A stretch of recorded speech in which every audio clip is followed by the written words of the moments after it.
But I would like you all to give a warm ShmooCon2025 welcome to Cathy. So please give Cathy a warm ShmooCon welcome. This thing works? Yes, great. Okay, thank you. Welcome to coming to my presentation, Murthy v. Missouri, Jawboning, and how what the Supreme Court had to say could bear on cybersecurity and online speech. What is this presentation about? It's about a mess. I'm here to explain something that is very, very messy and in the news a lot. The bad news, I can't make this less messy. The good news, I can give you some of the tools so that when you hear about what's going on in the news, you will be equipped to know what's going on. And you may be better equipped than certain technology executives who have been spouting off things that are just wrong, including about his own company. But we'll get to that. One of the reasons that this is so messy is a lot of people don't know what's going on. They don't know how the First Amendment works, and they're all getting extremely outraged when actually things are fine. But we'll talk through this and give you some of the building blocks so that you will also know what is fine, what is not fine, and better able to suss out what is going on. Let's see. So, next screen. Disclaimer important. I am a lawyer. I am not your lawyer. If I were your lawyer, we would have signed something and you'd probably be paying me money. This is not legal advice. You should not rely on it as legal advice. If you need legal advice, go engage a lawyer that you sign a letter with and probably give them some money and get some advice that's tailored to whatever situation you need the advice about. But this is educational to help you know what's going on and have a better, you get empowered when you know what's going on. But I am qualified to talk about this because I am a lawyer and I do things like write about these issues. I file amicus briefs, including at the Supreme Court, and I write about these issues at TechDirt, and that is a shortcut to the pile of posts that I've written at TechDirt. Okay, let's start. Let's talk about the First Amendment and some basics. You see on the screen the text of the First Amendment. Congress shall make no law respecting the establishment of religion or prohibiting the free exercise thereof, or, and in red is the most important thing we'll be talking about, abridging the freedom of speech or of the press, or of the right of the people to peacefully assemble and to petition the government for redress of grievances. Spoiler alert, we'll touch on that last one a little bit, but mostly we're going to be focusing on the abridging the freedom of speech. And what that means is that government can't favor or disfavor speech, but private people can. And this matters, and this is a really important thing. So let's think of a hypothetical of what that means. It means that government can't do the censoring. If government doesn't like what somebody has to say, they can't do anything to their speech, they can't do anything to the speaker. But a private party doesn't have to put up with speech it doesn't like, or doesn't want, or just doesn't feel like dealing with it for any reason. So take, for example, ShmooCon. It chose which talks to have. It chose my talk. It chose to be associated with my speech.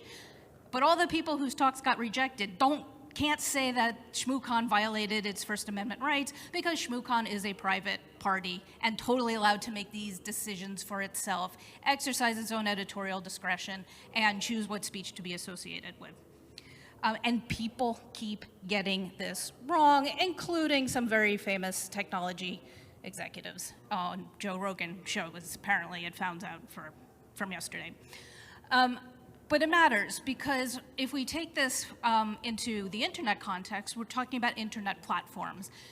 And internet platforms choose quite a bit what speech to be associated with, what speakers to be associated with. They moderate the speech. And in that context, it doesn't violate the First Amendment because they're private actors exercising their own First Amendment rights and not the government doing something that impinges on somebody's speech. On the other hand, when the government makes it so that private actors can't exercise their editorial discretion to moderate as they choose, that would violate it. So this brings us to one of the buzzwords from my talk title, jawboning.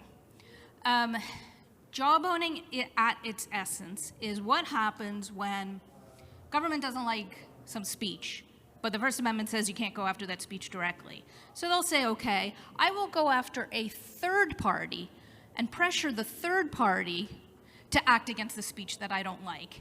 And that's jawboning, that's what we colloquially call that, and that violates the First Amendment. And so the Supreme Court last year also came out with a decision in a case called NRA versus Volo. It's an offline example of this dynamic. So in that case, an NRA insurance, a New York insurance regulator didn't like what the NRA had to say, so it went after the insurance companies that the NRA was doing business with, because I don't quite understand the arrangement, but the NRA needed to do business with these companies. And basically the official was like, you won't do business with the NRA if you know what's good for you, as a way of hurting the NRA. And the Supreme Court said, nope, that's not okay. Violates the First Amendment to go after speech you don't like via a third party. But then we get into internet platforms, and one of the key things is this idea that internet platforms themselves do have the right to choose what speech to be associated with. And last year also was a case called Moody versus NetChoice. It was part of, there were two cases, Moody versus NetChoice and NetChoice v. Paxton, and these were the upshot of Florida and Texas passing social media bills that would direct platforms of how they needed to moderate speech. I don't think it caused them to delete any speech, but it definitely took away their discretion to delete certain speech. And the upshot of this decision is the court said kind of explicitly for the first time that the platforms have the First Amendment right to choose what speech to have on their platforms and to moderate. And this was key because we already had this idea that it worked for newspapers. In the 70s, there was Miami Herald versus Tornillo, and in that case, there had been a Florida law because, again, Florida, and that law said if you run certain op-eds, you have to run certain other op-eds, and Miami Herald said, wait a minute, it's our paper, we should get to decide what goes into our paper, and the Supreme Court said, you're right. So this was the first case that really sort of applied that idea to internet platforms. They have their own speech rights and get to decide how to moderate. Let's go forward. That brings us to the big case that was the title of this talk, Murthy v. Missouri. This is the case where large platforms were developing their moderation policies, and they were doing it while talking to agencies in the executive branch. And it was a variety of executive agencies, but the one that's obviously of most interest to this audience is the agency that I'm going to mispronounce as CISA, CISA, whatever makes you happy. In that one, I think the sum total of the conversations was that the agency was running sort of a switchboard of when they were hearing like suggestions that there was some election disinformation, they were passing that along to the platforms so that the platforms could be aware of it and run that into their own moderation policies. And then in many instances, the platforms would delete it. But what is really key here, and I need to emphasize every time it contextually comes up, is there was no coercion to it. There was no, this is bad speech and you better take it down. There was no you better. There was no or else. There was a, hey, something relevant to your interests is here, but the platforms are still completely free to leave it up or take it down or do whatever that pleased them. The platforms moderated, often consistent with that advice, not always consistent with that advice, but speech got taken down, speakers got removed, and some of the speakers who were affected were unhappy and they sued the government for violating their First Amendment rights for basically doing what they accused was jawboning. You didn't like what we had to say, so you pressured the third-party intermediary, the platform, to make them do your bidding and get rid of our speech. And these plaintiffs lost. But, so the reason why they lost, again, is they couldn't show that the government caused the removal. We knew that they were having conversations, the government was talking to the platforms were talking to the government, but that's not enough. So they technically lost on standing grounds, and standing grounds basically means you didn't have, you couldn't show that you had an injury, there was not enough causation, they had no, if you're gonna sue, you gotta be able to show that you had a real injury and there's something for the courts to fix. And here the courts are looking at it and saying the record just doesn't get there. The record says, yeah, they were having conversations with the government and the agencies and the platforms were talking to each other, but it doesn't follow that there was no compulsion and the record doesn't show compulsion, and you need that compulsion to show that the government did something that they were not supposed to do. So you really need evidence of some sort of that or else, some coercive threat that something bad would have happened to the platform if it didn't do what the government wanted. And that makes sense, because after all, what if the platforms and the government just happen to agree? If that were the case, you would have an issue where, you could sabotage the platform and make it that certain moderation policies were impossible because, oh my gosh, we accidentally heard that the government felt this way and we feel that way, but now because we talked to them, we couldn't make this decision. I mean, that doesn't make any sense. And one of the other reasons it doesn't make any sense is because there's that other First Amendment right that I pointed out at the beginning, which is the right to petition. The right to petition kind of means a whole bunch of things, but at its essence here, it means the people can talk to their government. And if you're having a democracy, you totally need to have that happen. How can the government know what the people want if they can't talk to each other? So we have the right to petition to make sure that there's that open flow of dialogue, that if the people are unhappy, they can talk to the government, but it also means that they can just find out what the government has to say. The government has a whole lot of expertise. And it makes sense that a platform would choose, when they're deciding what their moderation policies are going to be, to talk to where the expertise is. So if you're doing a policy for disinformation about vaccines, why not talk to the vaccine experts that we have in our federal agencies? It would seem to make sense. And that has to obviously be on the table. That can't be something that the First Amendment would prohibit.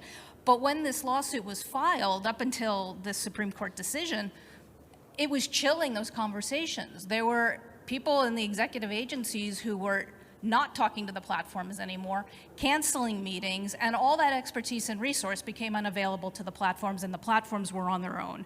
And to the extent that there's utility and usefulness in government agencies, you want to make sure that flow of information can happen so that the people who need it can connect with it.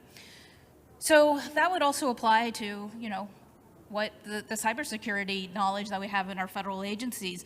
When the platforms need to know it, it would be good if they can still talk to the agencies who can supply them with the information that they would choose to have. So now we get to the question, so now what? And that's the one where I put all the question marks, because I don't know. Interesting days that we've hit. So in terms of that litigation itself, the Murthy versus Missouri case, it may still be going. I've kind of lost track a little bit. One of the things that happened with the Supreme Court is they said the case goes back down to the district court, and they did a little bit more litigation to look at the standing question. I don't think any of the plaintiffs succeeded, but they might try to appeal. So there could be a little more action there. And there were a couple of companion cases where some other people who alleged to have been illegally censored also had some litigation. So this may not be the last we've heard of this case. These plaintiffs lost, but that might not mean all plaintiffs, because it is theoretically possible that the government could get out over its skis and start talking to the platforms and start saying things like, yeah, that speech that you have up there, that needs to go or else. Or conversely, that speech that you just took down, you better put it up or else. It's entirely possible that the government may actually do it. It's conceivably possible it has actually done it, but as we change administrations and you think about the preferences that the different executives have, if it didn't happen before, it may not happen now, etc. And what I also can't answer is what sort of internal pressure there may be on the federal agencies in terms of what they might say to the platforms. But what we're really looking for is there that coercive thing where the government is saying, you leave this up or you take it down at your peril? And it's not quite clear how how things will happen. It does sort of sound like, hot off the presses, the Mark Zuckerberg interview and Joe Rogan was suggesting that there already had been that pressure. That's going to be an interesting thing. So watch this space, see what happens, and then consider, I'll just throw this as a final thought, what about quasi-state actors? Because remember I said that the First Amendment says that private actors can decide what they want to do, but there's also certain instances where the government can kind of co-opt a private actor, and when they start acting, they're kind of acting on the government's behalf. If that happens, now we've got a different constitutional question where the decisions of the private actor may in fact now be not jawboning, but more of a direct violation of the First Amendment. I think the answer for Facebook I put up on the slide is, yeah, it's still probably a private actor, but maybe it's got some jawboning pressure on it. But the closer that Elon Musk is to the Trump administration, I think it raises some interesting questions, but don't get too excited because this is not an easy thing to determine. It's going to be incredibly fact specific. It is not something easy to just turn a private actor into a state actor, but I think that thought and that risk is potentially on the table. So watch this space and stay tuned. And remember, the First Amendment right is only about what the government does, not about what private actors do. And with that knowledge, you will be so much better equipped than most of the people participating in this discourse. So thanks very much.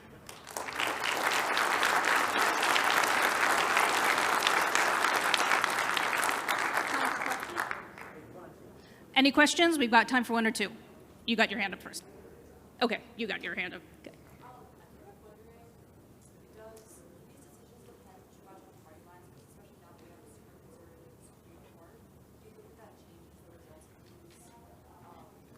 So the question was whether party affiliation is driving these decisions.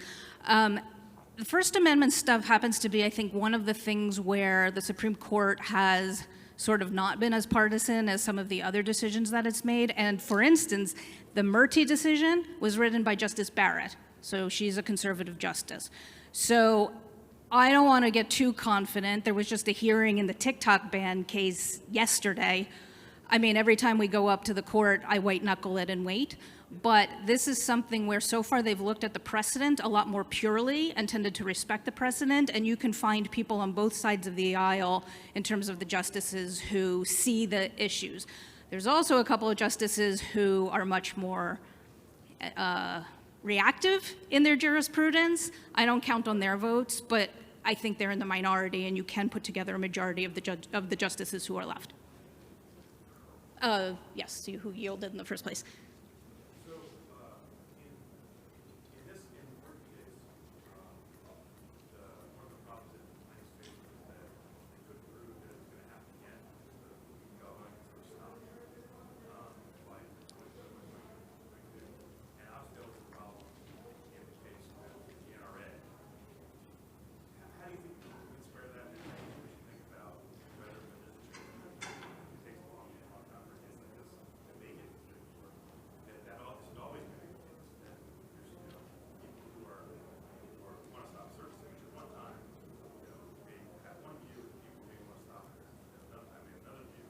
Once you switch from one to the other, it's actually very unlikely that they would do it. Well, it goes into, it's more technical than, obviously we have 10 seconds, so we won't have time, but the question is, one of the issues that came up in Murthy was whether the problem was going to continue. And I think ultimately, what we don't have time to go into is it's a lot of analysis about how standing is found for legal cases. And I think the point that Justice Barrett made was you can't be worried about it continuing to happen if you haven't even shown that it already happened. And so it didn't change things. Yeah, it could get mooted as the administrations change, but the reason for an injunction might get mooted. But if you're also talking about past injury, that goes into the question of whether you need the injunction because, hey, we just changed administrations. It's not going to be the same problems, presumably. But it was an under-theorized case that was a lot of people just kind of having sour grapes that their speech got moderated away. So, they didn't really advocate around those issues as much as they probably would have needed to if they wanted to win. So, thanks very much.